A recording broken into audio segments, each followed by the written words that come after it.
Saudara-saudara jemaat, pembacaan firman Tuhan hari ini sesuai dengan bacaan kita dari kitab Yosua tadi pasal 14 ayat 6 sampai 15 dengan tema upah dari kesetiaan. Saudara-saudara jemaat, sekilas pengantar surat Yosua ini, kitab Yosua merupakan kelanjutan kitab sejarah. Kitab Yosua mencatat peristiwa bangsa Israel menyeberangi Sungai Yordan, memasuki tanah Kanaan setelah Musa wafat, dan juga menaklukkan dan menetapkannya ke-12 suku Israel di Kanaan di bawah pemimpin Yosua. Saudara-saudara jemaat, kitab Yosua ini terbagi atas 3 bagian. Bagian yang pertama, pasal 1 ayat 1 sampai pasal 5 ayat 15, yang menggambarkan penugasan Yosua oleh Allah sebagai pengganti Musa dan persiapan Israel untuk memasuki tanah Kanaan. Demikian juga dengan penyeberangan Sungai Yordan. Yosua pasal 3 ayat 14 sampai pasal 4 ayatnya yang ke-24. Dan kegiatan perjanjian mereka yang pertama di negeri itu. Yosua pasal 5 ayat 1 sampai 12. Kemudian Allah berjanji kepada Yosua, setiap tempat yang akan diinjak oleh telapak kakimu, kuberikan kepada kamu. Bagian yang kedua, pasal 6 ayat 1 sampai pasal 13 ayatnya yang ke-7, menggambarkan bagaimana Israel dengan taat maju melawan kota-kota yang bersenjata lengkap dan memiliki tembok yang dibentengi dengan kuat. Cara yang luar biasa Israel menaklukkan Yeriko. Dengan jelas ini menunjukkan kepada Israel siapa pemimpin keselamatan mereka. Bagian yang ketiga, pasal 13 ayat 8 sampai pasal 22 ayatnya yang ke-34 mencatat pembagian tanah oleh Yosua kepada ke-12 suku. Dilanjutkan dengan warisan Kaleb, 4 kota perlindungan, dan ke-48 kota Lewi di antara suku-suku itu. Dan kitab ini diakhiri dengan 2 amanat perpisahan Yosua dan pernyataan singkat tentang penguburan Yosua dan Eliezer. Pasal 24 ayat 29 sampai 33. Saudara-saudara jemaat, sekarang mari kita lihat bagaimana Kaleb dalam perjuangan iman dan kesetiaannya. Kaleb bin Yefun adalah salah satu pemimpin yang dipilih yang berasal dari suku Yehuda.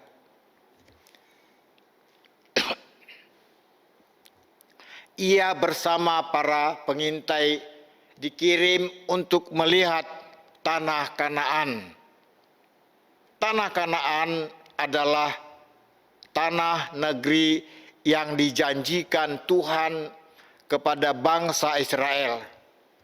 Negeri yang penuh susu dan madu. Sebelum mencapai tanah perjanjian itu, Tuhan memerintahkan kepada Musa untuk memilih 12 orang. 12 orang ini diambil dari kedua belas suku yang ada. Mereka mendapat kepercayaan untuk melaksanakan misi pengintaian.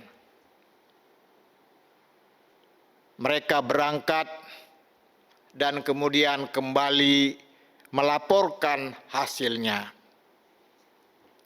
10 orang dari pengintai ini mengatakan, daerah itu sungguh lebat, hijau, dan subur. Benar-benar pertanian yang sangat baik. Tapi di sana penduduknya besar-besar, kuat-kuat, dan kami tidak akan mampu melawannya.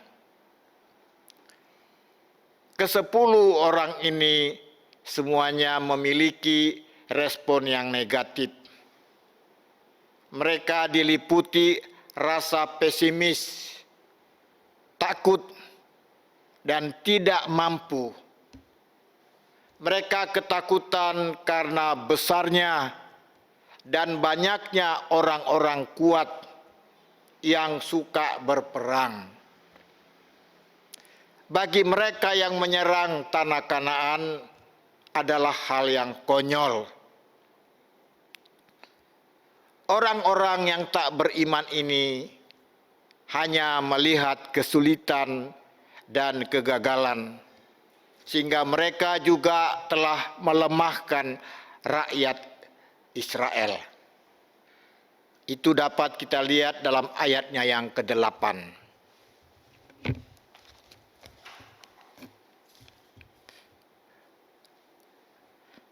Pada waktu itu sedang saudara-saudaraku yang bersama-sama pergi ke sana dengan aku, membuat tawar hati bangsa itu.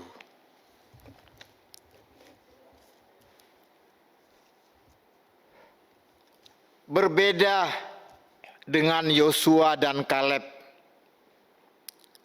mereka justru menenteramkan hati bangsa itu dan berkata dengan penuh keyakinan bahwa kita pasti akan maju dan mengalahkannya.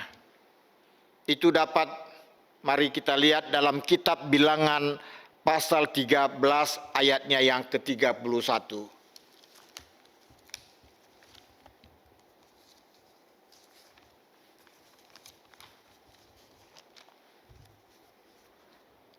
Bilangan pasal 13 ayatnya yang ke-30. Kemudian Kaleb mencoba menenteramkan hati bangsa itu di hadapan Musa.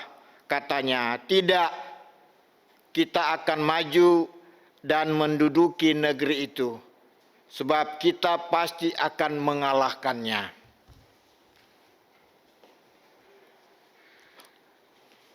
Saudara-saudara, di sini kita melihat mereka sangat optimis dan yakin bahwa ada pertolongan Tuhan yang maha besar, yang mampu mengatasi segala tantangan yang ada di depan. Yosua dan Kaleb berfokus pada kasih Allah, penyertaan Allah, dan pemeliharaan Allah. Dua orang ini membuktikan bahwa iman ke-10 rekannya itu salah. Yosua dan Kaleb yakin bahwa mereka mampu menguasai daerah tersebut. Itu dapat kita lihat dalam ayatnya yang ke-8. Apa kata Kaleb dalam ayatnya yang ke-8 dalam pembacaan kita ini? Ayatnya yang ke-8b. Aku tetap mengikuti Tuhan Allahku dengan sepenuh hati.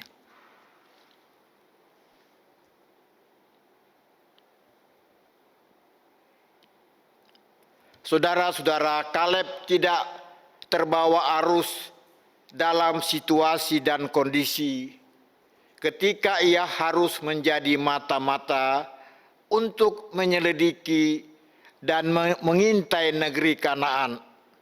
Ia tetap melihat semua itu dengan mata iman dan tetap mengikuti Tuhan, tidak dipengaruhi oleh keadaan. Ia tetap percaya Tuhan dan membawa berita iman bahwa bersama Tuhan tiada yang mustahil. Bersama Tuhan pasti ada jalan. Saudara-saudaraku yang kekasih, ketika diutus untuk mengintai tanah Kanaan, Kaleb sudah berumur 40 tahun. Dan ia mendapatkan Hebron saat usianya sudah mencapai 85 tahun. Jadi dibutuhkan penantian selama 45 tahun. Bayangkan saudara-saudaraku, 45 tahun adalah saat yang sangat panjang. Tapi di sini kita mau melihat bagaimana Kaleb ketika menanti-nantikan janji Tuhan itu. Apakah ia bersungut-sungut?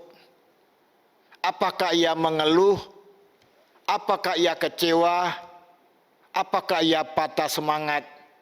Dan apakah ia memberontak kepada Tuhan? Jawabnya, tidak sama sekali. Ia tetap mengikuti Tuhan Allah Israel dengan sepenuh hati. Saudara-saudara jemaat Tuhan, tema kita hari ini, upah dari kesetiaan. Menarik dalam ayat ini, ayatnya yang ke-13 dari bacaan kita. Dikatakan, lalu Yosua memberkati Kaleb bin Jebun, dan diberikannya Hebron kepadanya menjadi milik pusakanya. Luar biasa saudara-saudara, di sini Kaleb meskipun dibutuhkan waktu yang tidak singkat dalam menunggu penggenapan janji Tuhan, Kaleb tetap mengikuti Tuhan dengan sepenuh hati. Ia sangat percaya bahwa orang yang benar itu akan hidup oleh percayanya. Tuhan yang memanggil mereka keluar dari Mesir akan membawa mereka ke negeri yang dijanjikan itu, dan sudah menyerahkan negeri itu kepada bangsa Israel sesuai dengan janjinya kepada Abraham, Ishak, dan Yakub. Di sini kita melihat bagaimana kesetiaan Kaleb mengikuti Tuhan pun tidak sia-sia. Diberikannya Hebron kepadanya menjadi milik pusakanya sesuai dengan yang dijanjikan Tuhan, bahwa tanah yang diinjak oleh kakimu itu akan menjadi milik pusakamu dan anak-anakmu sampai selama-lamanya. Dikatakan dalam bacaan kita, diberikannya Hebron kepada Kaleb adalah bukti bahwa Tuhan tidak pernah mengingkari apapun yang dijanjikannya. Dan dia membuat segala sesuatu itu indah pada waktunya. Tuhan yang berjanji kepada Kaleb adalah Tuhan yang sama, Tuhan yang berkuasa dalam penyertaannya, tidak berubah dari dahulu, sekarang, dan sampai selama-lamanya. Saudara-saudaraku, meskipun ia tidak hadir secara fisik, Dia menyertai kita melalui Roh Kudus yang tinggal di dalam diri orang percaya. Karena itu, marilah kita miliki iman yang teguh seperti Kaleb, yang membuatnya mampu bertahan di segala situasi dan keadaan. Bagaimana saudara-saudara dengan kita? Apa yang dapat kita ambil dari bacaan kita pada hari ini? Melalui kisah Kaleb hendak mengajarkan kepada kita bahwa kemenangan dan berkat datang melalui ketaatan, kesetiaan, dan kepercayaan kepada Allah. Karena itu dibutuhkan iman yang aktif. Iman yang aktif menentukan ketaatan akan menghasilkan berkat. Allah menghendaki kepada umat-Nya, kepada kita, untuk berusaha mentaati petunjuk-petunjuk-Nya. Karena itu lakukanlah dengan setia bagian kita. Jangan pernah berubah.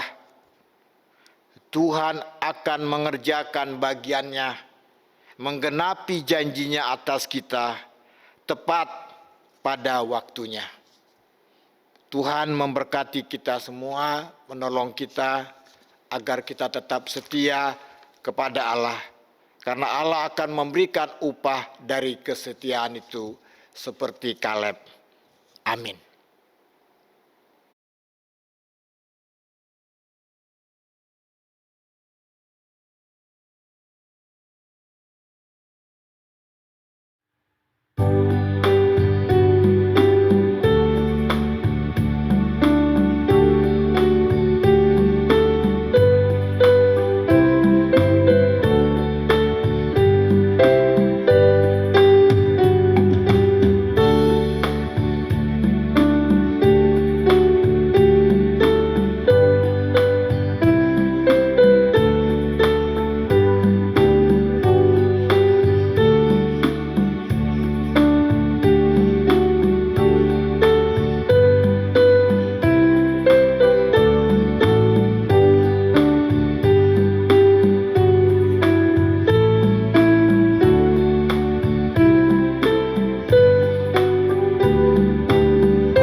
Saudara-saudara, kita masuk dalam doa syafaat. Marilah kita berdoa. Bapa dalam sorga, kami bersyukur kepadamu pada malam hari ini. Tuhan masih mengizinkan kami beribadah di rumah. biarlah firman-Mu yang sudah kami dengar hari ini, Tuhan berkati, agar firman itu boleh menjadi berkat bagi kami. Berikanlah kepada kami kesetiaan, supaya kami setia dalam kehidupan beriman kami di dunia ini. Tolong kami Tuhan, kadang kami kadang lemah, tidak kuat menghadapi segala cobaan di dalam dunia ini. Tapi biarlah Roh Kudus-Mu senantiasa menuntun, memimpin kami dalam setiap perjalanan hidup. Ampunilah segala kesalahan, dosa-dosa kami, ketidaksetiaan kami kepada Tuhan. Tapi biarlah Roh-Mu senantiasa memperbaharui kehidupan iman kami. Bantulah kami Tuhan, tolonglah kami, supaya kami senantiasa boleh menjadi umat-Mu yang setia. Sehingga apapun yang akan kami jalani dalam hidup ini, kami senantiasa dituntun oleh Tuhan. Terima kasih Bapa, kami serahkan semua jemaat-Mu yang ada di rumah-rumah yang mengikuti ibadah ini ke dalam tangan pengasihan Tuhan. Tuhan senantiasa memberkati mereka semua dalam setiap pergumulan yang mereka hadapi. Tuhan bantu kami supaya kami setia kepada Tuhan. Kami setia dalam beriman kami. Kami setia dalam kehidupan ini. Terpujilah Engkau. Kami serahkan diri kami masing-masing ke dalam tangan pengasihan Tuhan. Sekarang kami berdoa untuk pemerintah, bangsa dan negara kami, Republik Indonesia ini. Kami serahkan pemerintahan bangsa kami ke dalam tangan pengasihan Tuhan. Berkatilah mereka semua. Berikanlah kepada mereka hikmat, Roh Kudus, supaya mereka tetap dapat melaksanakan tugas kepercayaan yang diberikan kepada mereka. Tolong Tuhan bangsa kami, tolong para pemimpin kami. Bantulah mereka untuk dapat melaksanakan tugas yang berat ini. Supaya mereka mampu memimpin bangsa ini dengan baik. Khususnya yang saat ini masih banyak juga warga negara yang terisolasi karena penyakit corona ini Tuhan. Berkatilah mereka semua. Terima kasih Bapak, kami serahkan juga pemerintahan bangsa kami yang ada di Sidoarjo ini. Tuhan senantiasa menolong mereka, memimpin mereka, supaya mereka dapat melaksanakan tugasnya dengan baik. Bapa di sorga, kami serahkan bangsa dan negara ke dalam tangan Tuhan. Sekarang kami berdoa untuk Majelis Sinode GPIB dan unit-unit misioner serta persidangan Sinode yang ke-21 yang direncanakan akan dilaksanakan di Mupel Jatim. Semua ini kami serahkan dalam tangan kuasa Tuhan.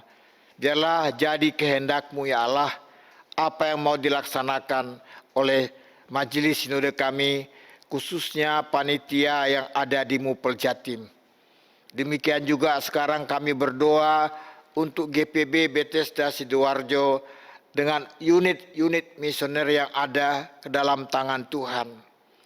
Berkati gereja kami di sini Tuhan. Tolong, sudah lama warga jemaat rindu untuk datang ke gereja bersama-sama, tapi belum dapat terlaksana. Tuhan berkati GPB Bethesda Sidoarjo dengan segala unit-unit misioner yang ada, yang apa yang mereka lakukan sampai saat ini. Untuk sementara kami belum melaksanakan ibadah bersama di gereja. Oleh karena itu berikanlah hikmat, tolonglah para majelis kami, supaya mereka tetap setia melaksanakan tugas pelayanan yang diamanatkan kepada mereka. Kami juga berdoa untuk warga jemaat yang sakit, yang dirawat di rumah atau dirawat di rumah-rumah sakit. Tuhan, kami serahkan juga warga jemaat yang sedang dalam proses pemulihan. Tolonglah mereka semua. Kami serahkan warga jemaat kami yang sakit ke dalam tangan pengasihan Tuhan. Tuhan, Engkau yang akan memberkati keluarganya. Tolong mereka semua dalam setiap pergumulan yang dialaminya. Terima kasih Bapa di sorga. Sekarang kami berdoa bagi para lansia, janda dan duda yang ada di jemaat-Mu ini. Tuhan berkati setiap lansia kami. Tuhan berkati, tolong mereka semua dalam keberadaan mereka. Juga senantiasa dalam keluarga mereka. Kami serahkan mereka ke dalam tangan pengasihan Tuhan. Sekarang kami berdoa bagi warga jemaat yang merayakan hari ulang tahun kelahiran maupun perkawinan. Setiap warga jemaat yang merayakannya, kami serahkan dalam tangan Tuhan. Berkatilah warga jemaat kami itu dalam setiap kegiatan yang mereka lakukan. Tuhan, tolong kami. Kami serahkan juga keluarga-keluarga yang merayakan hari perkawinannya. Tuhan berkati setiap keluarga-keluarga yang merayakannya. Biarlah mereka semua dipelihara, ditolong oleh Tuhan.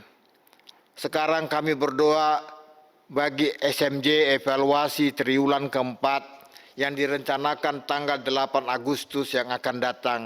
Kami serahkan ke dalam tangan Tuhan. Jika Tuhan berkenan agar SMJ ini boleh berjalan dengan baik, kami mohon Tuhan berkati setiap majelis jemaat yang mengikuti, yang akan hadir dalam rapat ini, sidang ini. Biarlah semua apa yang mereka lakukan evaluasi nanti berjalan dengan baik. Terima kasih Bapa di sorga, kami serahkan kehidupan kami masing-masing ke dalam tangan Tuhan. Setiap jemaat-Mu yang melaksanakan ibadah keluarga di rumah masing-masing, apapun yang menjadi pergumulan kami, Tuhan tolong kami semua. Biarlah kami tetap boleh setia kepada Tuhan, setia dalam iman kami, setia kami dapat melaksanakan ibadah-ibadah kami. Namun Tuhan pimpin kami. Terima kasih Tuhan, inilah doa syafaat kami. Kami serahkan semua ke dalam tangan pengasihan Tuhan. Di dalam nama Tuhan Yesus Kristus yang telah mengajar kami berdoa. Bapa kami yang di sorga, dikuduskanlah nama-Mu, datanglah kerajaan-Mu, jadilah kehendak-Mu di bumi seperti di sorga.